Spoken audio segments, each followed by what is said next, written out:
Good morning friends.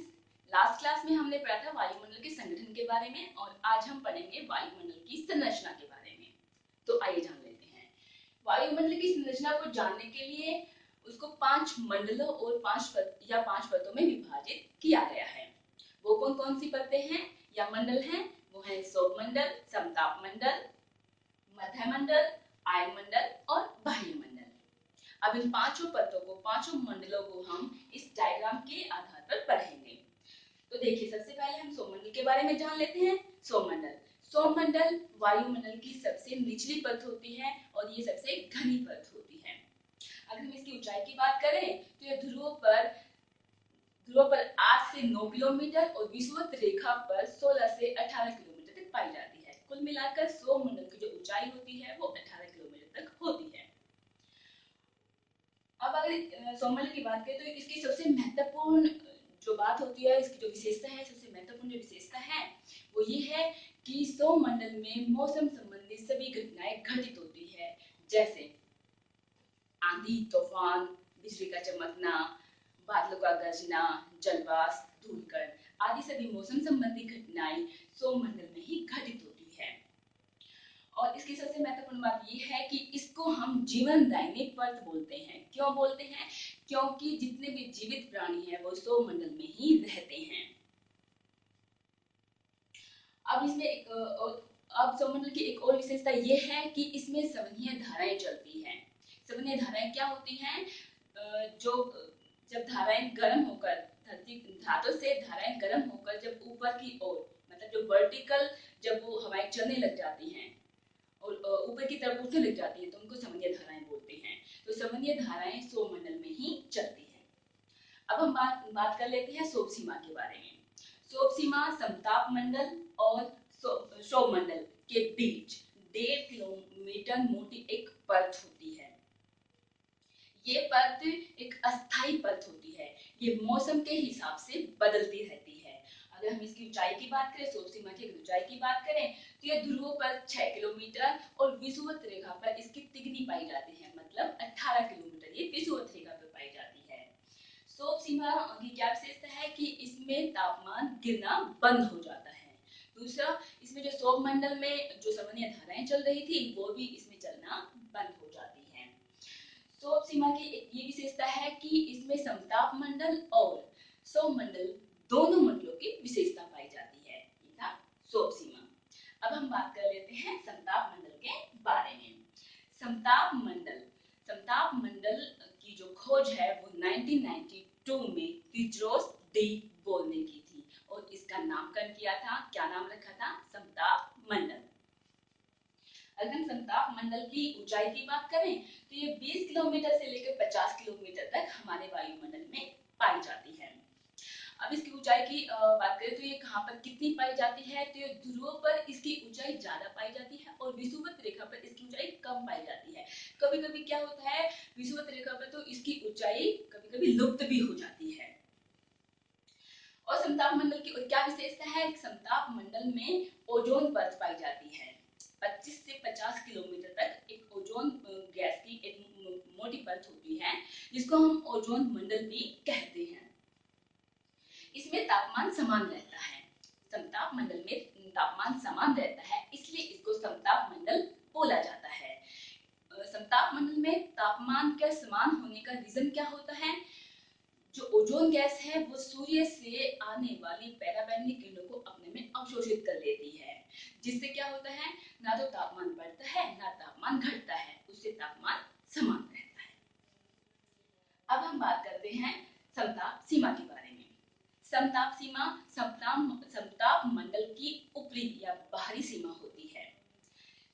समताप मंडल की विशेषता ये होती है कि इसमें ओजोन की अधिकता पाई जाती है।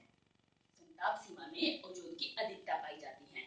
और इसकी एक और क्या विशेषता है कि समताप सीमा में मोती की आभा जैसे बादल पाए जाते हैं, जिनको हम मदर ऑफ पर्ल्स या नेक्रस क्लाउड भी बोलते हैं। ये था समताप सीमा के बारे में। अब हम बात करते हैं मध्य मंडल के बारे में। समताप सीमा के ऊपर जो वायुमंडल का जो भाग होता है उसको हम मध्य मंडल बोलते हैं। मध्य मंडल की ऊंचाई कितनी होती है? 50 से 80 किलोमीटर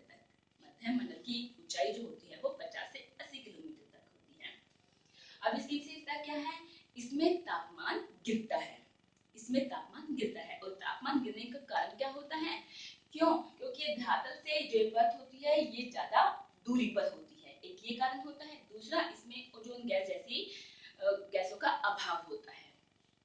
और इसकी एक और विशेषता क्या होती है कि इसमें जो उल्का पिंड होते हैं वो जलकर राख हो जाते हैं। ये था मध्य मंडल के बारे में। अब हम बात कर लेते हैं मध्य सीमा के बारे में। मध्य सीमा आयन मंडल और मध्य मंडल को अलग करती है। अब हम बात कर लेते हैं आयन मंडल के बारे में। आयन मंडल, मध्य सीमा के ऊपर का जो वायुमंडल का भाग होता है उसको हम आयन मंडल बोलते हैं। और आयन मंडल की ऊंचाई कितनी होती है? 80 से लेकर 400 किलोमीटर तक आयन मंडल की ऊंचाई होती है। अब आयन मंडल की सबसे महत्वपूर्ण विशेषता क्या होती है कि इसमें जो गैसें होती हैं, आयन मंडल के अंदर जो गैसें होती हैं, वो जो गैसों के कण होते हैं वो विद्युत आवेशित होते हैं। और जो ये विद्युत आवेशित जो कण होते हैं इनको ही आयन बोला जाता है। और उन कणों को आयन बोलने के कारण ही इस मंडल का नाम आयन मंडल पड़ा है। और इस मंडल की एक और महत्वपूर्ण बात क्या है कि जो आयन मंडल है, जो पृथ्वी से जो रेडियो की जो किरणें होती हैं जो प्रेषित होती हैं, रेडियो किरणें जो प्रेषित होती हैं, ये मंडल उन किरणों को वापस धरती पर पहुंचाता है, जिससे रेडियो के प्रसारण में सहायता मिलती है।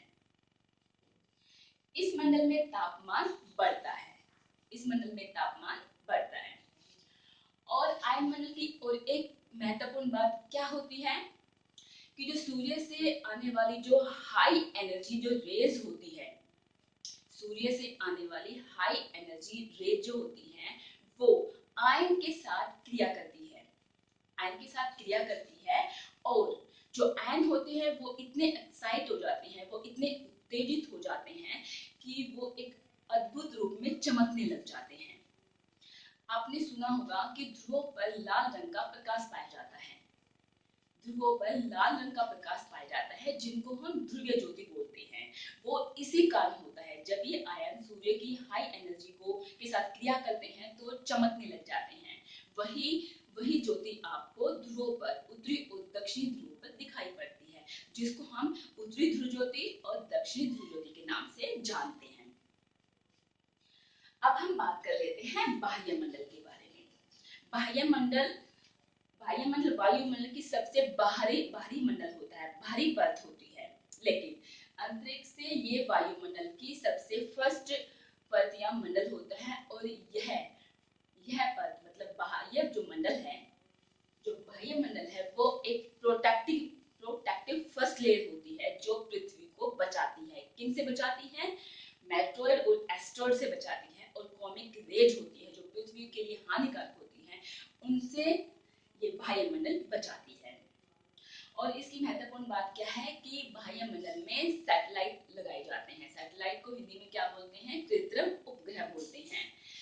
वो बाह्य मंडल में ही लगाए जाते हैं, मतलब सैटेलाइट जो होती है वो बाह्य मंडल में लगाई जाती है, जिससे हमें पृथ्वी के बारे में बहुत सारी इंफॉर्मेशन मिलती है।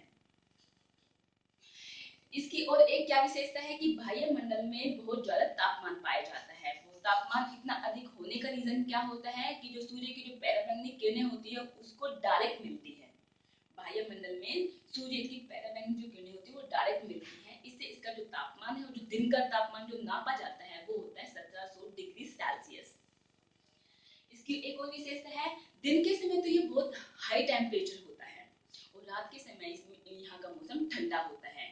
वैसे अगर यहाँ की वायु की बात की जाए तो जो यहाँ की जो वायु होती है वो विरल होती है और अंतरिक्ष में विलीन हो जाती है। और इस मंडल में तापमान का अधिक होने का कारण ये भी होता है कि इस मंडल में हाइड्रोजन और हीलियम जैसी गर्म गैसें पाई जाती है। तो ये पढ़ा हमने वायुमंडल की संरचना डायग्राम के द्वारा। अब हम जान लेते हैं कि वायुमंडल की सभी परतों में सौरमंडल अधिक महत्वपूर्ण क्यों होता है। हम आपको बता दें कि ज्यादातर जो एग्जाम होते हैं, जो कॉम्पिटिटिव एग्जाम होते हैं, उसमें सौरमंडल से ही ज्यादा क्वेश्चन पूछे जाते हैं। इसलिए हमने सौरमंडल की महत्व के बारे में आपको बता रहे हैं। तो सबसे पहले जान लेते हैं कि सौरमंडल इतना महत्वपूर्ण क्यों है। क्योंकि सौरमंडल एक जीवनदायिनी परत मानी जाती है, क्योंकि इसमें सभी जीव जगत निवास करता है। दूसरा क्या है?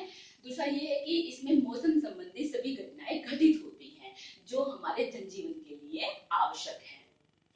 तीसरा है इसकी जो ऊंचाई होती है वो ध्रुवों पर 8 से 9 किलोमीटर पाई जाती है और विषुवत रेखा पर 16 से 18 किलोमीटर पाई जाती है। आपको पता होगा कि जो विषुवत रेखा पर अगर सौरमंडल की ऊंचाई अधिक होती है तो आपको इस बात की नॉलेज होनी चाहिए कि विषुवत रेखा का जो एरिया होता है उसी के अंदर ही सबसे ज्यादा जनजीवन पाया जाता है, चाहे वो वनस्पति हो, चाहे वो पशु पक्षी हो, चाहे ह्यूमन बीइंग हो।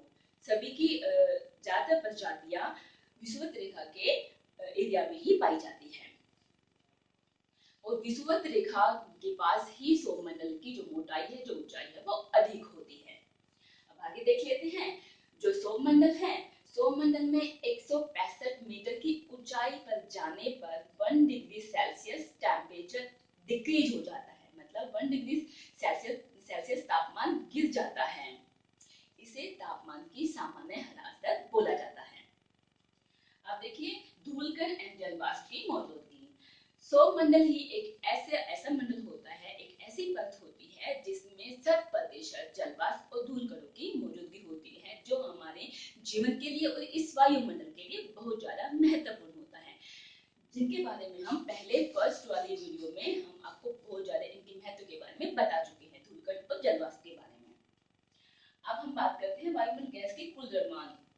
मतलब जो सौरमंडल होता है, सौरमंडल में वायुमंडल की कुल गैसों के द्रव्यमान का 75% पाया जाता है, जिसमें हमारा ऑक्सीजन होता है, जिसमें हमारा नाइट्रोजन और कार्बन डाइऑक्साइड मिलता है। अब हम बात करते हैं जैवमंडल प्रभावित होना।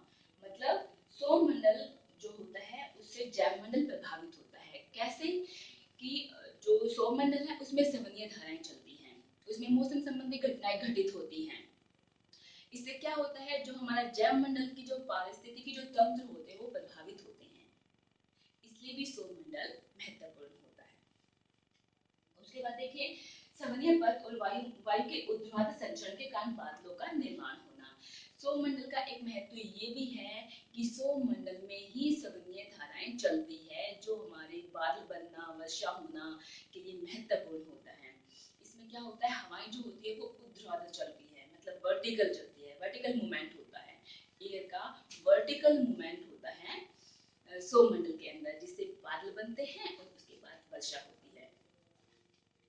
उसके बाद देखिए वायुमंडलीय प्रदूषण से संबंधित सभी घटनाएं, वायुमंडल से संबंधित जो प्रदूषण होता है वायुमंडल के अंदर, उससे संबंधित सभी घटनाएं सौरमंडल में ही घटित होती है। तो कुल मिलाकर सौरमंडल एक ऐसा मंडल है, एक ऐसी परत है जो हमारे जीवन को और इस वायुमंडल